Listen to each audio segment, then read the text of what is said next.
मुंबई का Saint George memorial hospital लगभग सुनसान था। इमरजेंसी वार्ड की ओर मैं अपनी बीमार पत्नी को लेकर भाग रहा था। हर कदम पर सिर्फ मशीनों की बीप और मेरी सांसों की आवाज थी। ये कहानी कोई फिल्म नहीं, ये वही वाकया है जो हमारे सब्सक्राइबर राघव ने खुद हमें सुनाया। उन्होंने कहा, अगर ये कहानी दुनिया तक पहुंचे तो शायद कोई और उस जगह न जाए। मुझे क्या पता था कि मैं इलाज के लिए नहीं बल्कि मौत के दरवाजे में प्रवेश करने जा रहा था। मेरा नाम राघव शर्मा है। मैं एक सिविल इंजीनियर हूं। जिंदगी में मैंने कभी भूत प्रेत जैसी चीजों पर भरोसा नहीं किया। मेरे लिए सब कुछ सिर्फ साइंस था, जो दिखे वही सच। लेकिन 17 दिसंबर 2018 की रात, उस एक रात ने मेरी पूरी सोच बदल दी। मेरी पत्नी नेहा 7 महीने की प्रेग्नेंट थी। रात करीब 1:15 बजे अचानक उसे तेज दर्द और ब्लीडिंग शुरू हो गई। मैं घबराहट में उसे सबसे पास के हॉस्पिटल ले गया, सेंट जॉर्ज मेमोरियल हॉस्पिटल, जो मुंबई के पुराने हिस्से में है। बाद में पता चला वो हॉस्पिटल अब सिर्फ इमरजेंसी यूनिट के लिए खुला रहता था। बाकी पूरा बिल्डिंग सालों से बंद पड़ा था। रिसेप्शन पर एक अकेली नर्स थी। उसने बिना ऊपर देखे कहा, डॉक्टर रास्ते में है, मरीज को वार्ड नंबर 39 में ले जाइए। मैं स्ट्रेचर धकेलते हुए कॉरिडोर से गुजरा। चारों तरफ सन्नाटा था, बस पुरानी ट्यूब लाइट झिलमिला रही थी। नेहा ने मेरा हाथ कसकर पकड़ा और बोली, राघव, यहाँ बहुत ठंड है।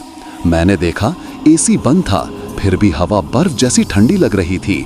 मैं उसे शांत कराने लगा, कुछ नहीं हुआ, बस थकान है। तभी उसने आंखें बंद की और फुसफुसाई, किसी ने मुझे देखा, मेरी तरफ देख रहा है कोई। मेरे रोंगटे खड़े हो गए।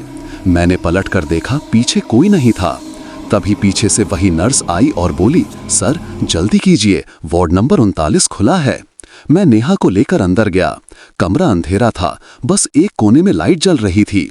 दीवार पर एक बोर्ड टेढ़ा लटका था, वार्ड नंबर 39, मरम्मत के लिए बंद 1997। मैं ठिठक गया, ये तो बंद है ना? नर्स बोली, आज रात के लिए खोल दिया है, और वो बाहर चली गई। रात के 2 बजे। नेहा की सांसें तेज हो रही थीं। मैंने पानी लाने के लिए 2 मिनट बाहर कदम रखा। तभी मुझे सुनाई दिया, राघव मत जाओ। मैंने पीछे मुड़कर देखा, कमरे का दरवाजा अपने आप बंद हो चुका था। अंदर पहुंचा तो बेड खाली था। मॉनिटर अभी भी बीप कर रहा था, पर स्क्रीन पर रीडिंग 0 थी और सामने वाले शीशे में मैंने नेहा की परछाई देखी, लेकिन वो मुस्कुरा नहीं रही थी। उसके पीछे कोई और खड़ा था। सुबह के 6 बजे मैं अब भी उसी कुर्सी पर बैठा था। रात की पूरी बात मुझे किसी बुरे सपने जैसी लग रही थी। नर्स और डॉक्टर वापस आए, सब कुछ शांत था। उन्होंने बस इतना कहा, हमें बहुत अफसोस है, आपकी पत्नी अब नहीं रही। मैं कुछ बोल नहीं पाया, बस उनकी ठंडी हथेलियां अपने हाथों में लिए बैठा रहा। थोड़ी देर बाद एक आदमी मेरे पास आया। उसने कहा, सर बॉडी को मॉर्चुरी में शिफ्ट कर दिया गया है, आप बाहर वेटिंग रूम में बैठिए, हम पेपर वर्क करवा देंगे। मैंने थके हुए कदमों से वेटिंग रूम की तरफ चला। कॉरिडोर से गुजरते हुए नजर दीवार पर गई। वही बोर्ड टेढ़ा लटक रहा था, वार्ड नंबर 39, मरम्मत के लिए बंद 1997। मैं ठिठक गया। मैंने उस नर्स को ढूंढने की कोशिश की जिसने रात में हमें वहां भेजा था, लेकिन पूरे हॉस्पिटल में वैसी कोई नर्स थी ही नहीं। मैंने रिसेप्शन पर पूछा, कल रात जो नर्स ड्यूटी पर थी वो कहाँ है? रिसेप्शनिस्ट ने अजीब नजरों से देखा, सर कल रात यहाँ कोई नर्स ड्यूटी पर नहीं थी, हमारी नाइट शिफ्ट 2 हफ्ते से बंद है। मेरी रीढ़ की हड्डी में ठंड उतर गई। मैंने हॉस्पिटल सुपरवाइजर से बात की। उसने कहा, वार्ड नंबर 39, सर वो तो सालों से सील है, वहां आग लगी थी 1997 में, और उसी आग में एक प्रेग्नेंट औरत और एक नर्स जिंदा जल गई थी। मैंने कांपते हुए पूछा, उस औरत का नाम क्या था? उसने रजिस्टर खोला, नाम लिखा था नेहा वर्मा और नीचे ड्यूटी नर्स सिस्टर राधिका। मेरा दिल रुक गया। मेरी पत्नी का नाम भी नेहा वर्मा था। मैंने फोन निकाला, कल रात का वीडियो चेक किया जो मैंने गलती से रिकॉर्ड पर छोड़ा था। स्क्रीन पर वही कमरा दिख रहा था, पर मैं उसमें अकेला नहीं था। कैमरे में साफ दिख रहा था, एक और नर्स कमरे में थी, वही जो बोली थी वार्ड नंबर 39 खुला है। और जैसे ही वो कैमरे की तरफ मुड़ी, उसका चेहरा जल चुका था, आधा चेहरा राख की तरह काला।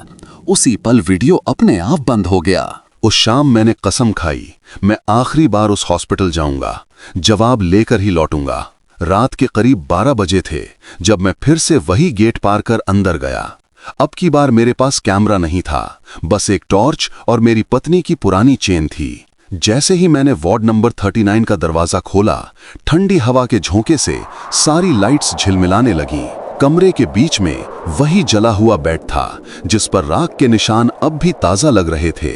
मैंने हिम्मत जुटाई और धीरे से कहा, नेहा, अगर तुम यहीं हो तो बस एक बार सामने आ जाओ।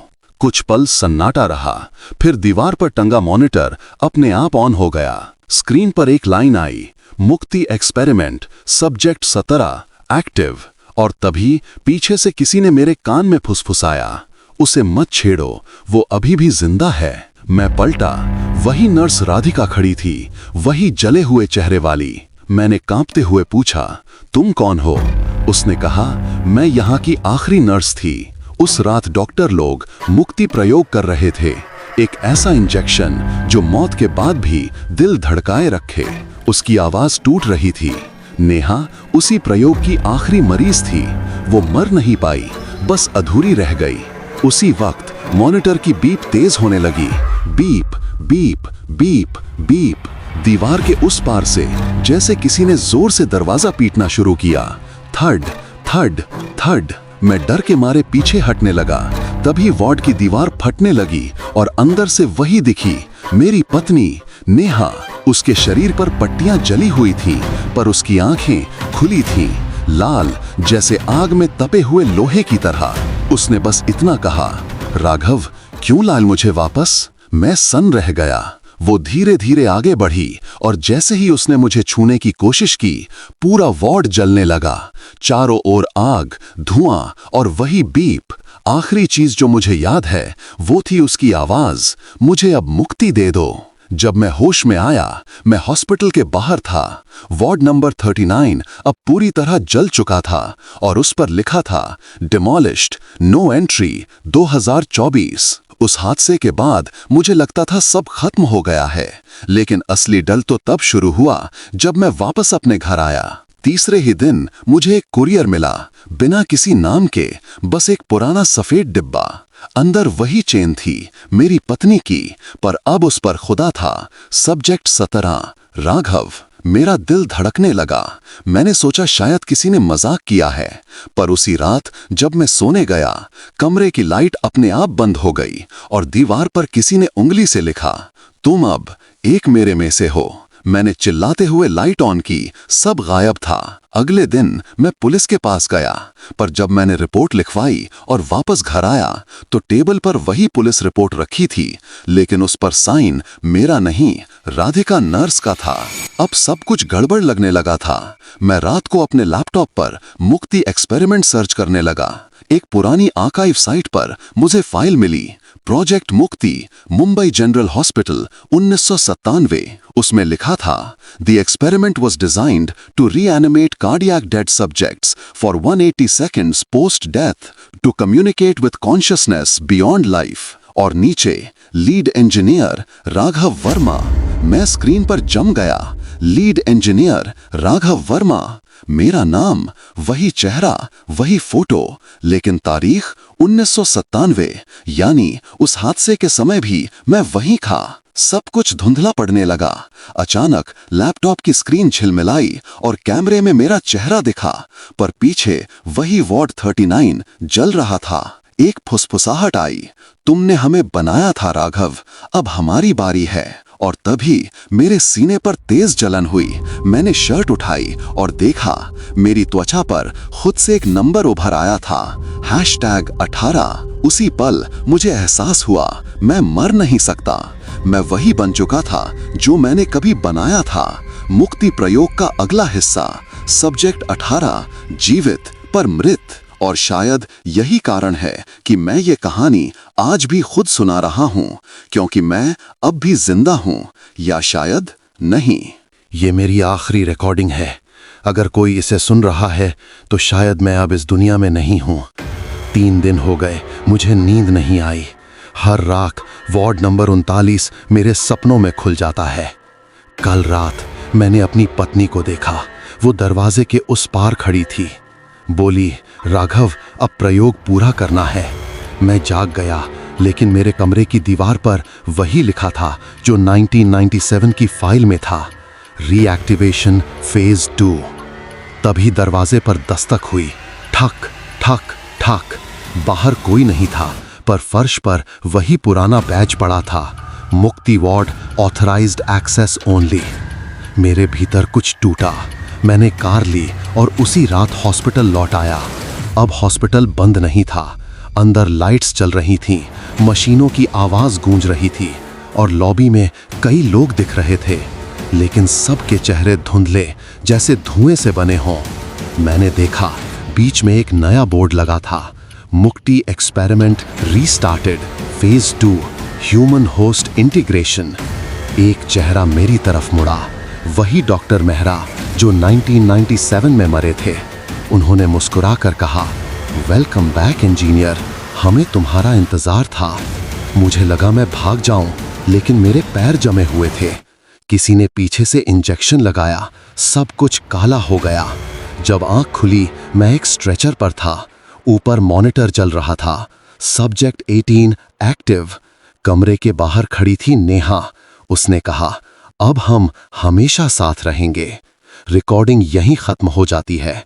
उसके बाद सिर्फ मशीन की आवाज सुनी जा सकती है और आखिरी फ्रेम में दिखता है हॉस्पिटल का गेट, जिस पर अब लिखा है मुक्ति institute of life research Mumbai. दोस्तों, कहानी यहीं खत्म नहीं हुई है। राघव के साथ आखिर क्या हुआ? मुक्ति इंस्टीट्यूट असल में क्या था? और वो लड़की कौन थी जो बार बार वार्ड नंबर 39 में दिखाई देती थी?